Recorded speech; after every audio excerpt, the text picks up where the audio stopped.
Me encontraba corrigiendo unas actividades de unos alumnos cuando apareció esta pregunta que, bueno, me hizo pensar bastante. ¿Cuál es la relación entre la comunicación y la semiótica? Dejando de lado que sería necesario acá en este caso explicar que hay un error en la formulación de la pregunta porque presenta una relación entre un proceso y una disciplina, lo cual no sería adecuado. Pude interpretar que en el fondo existía una duda real en este estudiante y que podíamos formularla de la siguiente manera. ¿Cuál es la relación entre la comunicación y la semiosis?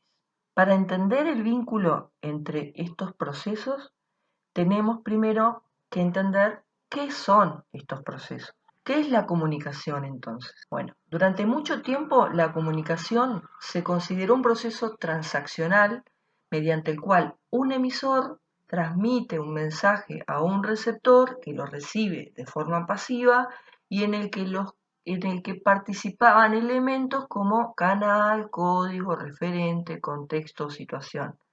El viejo esquema que todos ustedes habrán visto en la escuela.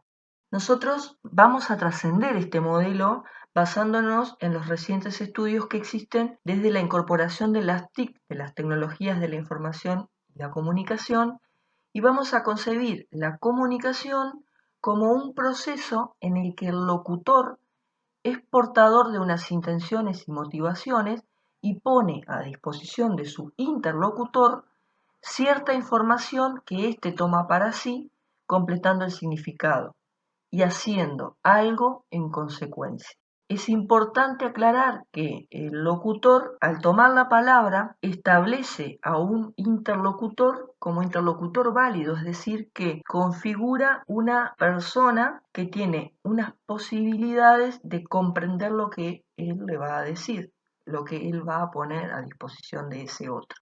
Cambia bastante en este sentido el concepto viejo de comunicación o el concepto más tradicional de comunicación porque aparecen nuevos elementos como la intención, la motivación, la respuesta del interlocutor a la información que el locutor pone a su servicio.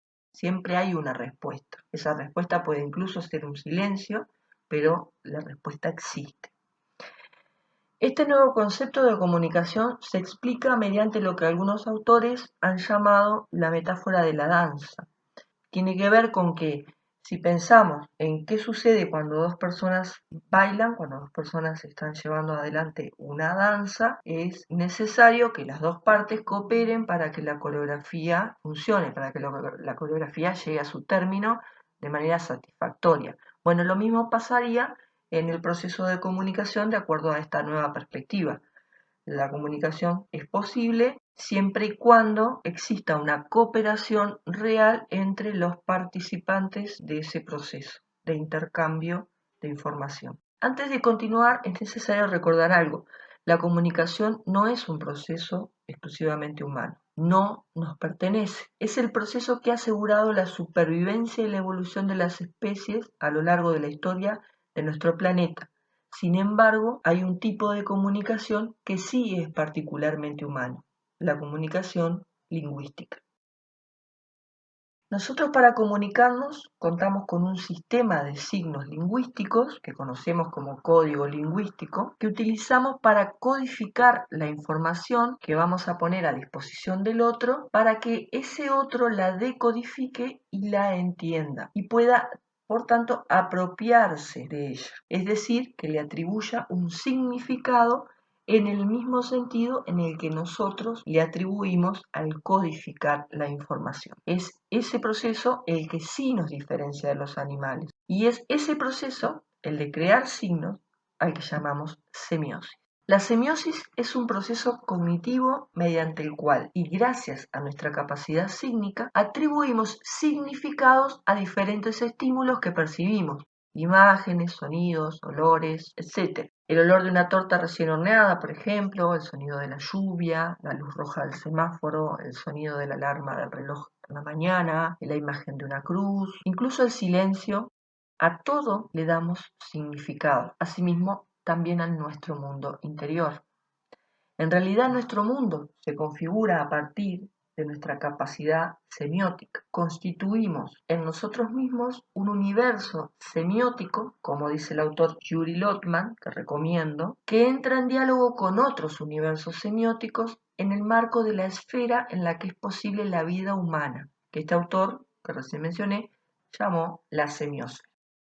Decía este autor, Yuri Lotman, que para que exista la vida, aparte de ser necesario que se conjugaran el aire, la tierra y el agua en lo que conocemos como la biosfera, en realidad para que exista la vida humana, que es una existencia siempre cultural, es necesario un cuarto elemento, el conjunto de signos que hemos elaborado, que estamos elaborando y que elaboramos los seres humanos.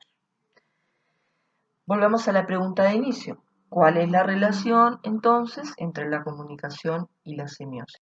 La comunicación es un proceso fundamental para la supervivencia de la cultura y como producto de la cultura y como hijo de la cultura y en el marco de la cultura del individuo.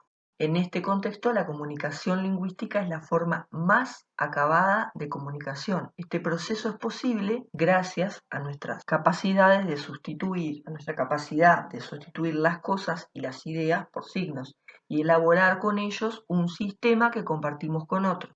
En definitiva, porque llevamos a cabo procesos de semiosis, contamos con una forma sofisticada de comunicarnos y por lo tanto contamos con unas formas sofisticadas de configurar nuestra realidad, pasada, presente y futuro, construir nuestra identidad, pensarnos y establecer vínculos humanos. Esta pregunta que surgió de la corrección de mis estudiantes tiene como respuesta la diferencia más profunda que tenemos con el resto de los seres vivos, nuestra identidad como especie gracias a la comunicación lingüística, que es posible a su vez gracias a los procesos de semiosis que llevamos a cabo.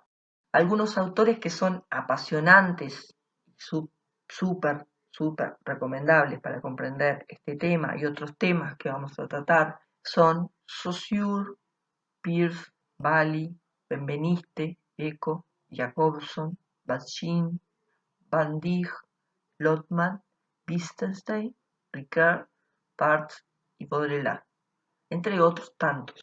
Pero estos son los que recomiendo como para empezar a incursionar y como para empezar a encontrarle el gusto a esto de comprender nuestra naturaleza sígnica, nuestra naturaleza semiótica y comprender cómo es posible que llevemos a cabo procesos tan complejos como la comunicación lingüística. Para terminar, los dejo con una idea de Wittgenstein que fue la que me hizo enamorarme del estudio de estos temas y básicamente del estudio de los significados de las cosas y de nuestras posibilidades de significar, y que es la siguiente frase: lo que existe es únicamente lo que se puede nombrar. Los dejo con esa idea. Hasta la próxima.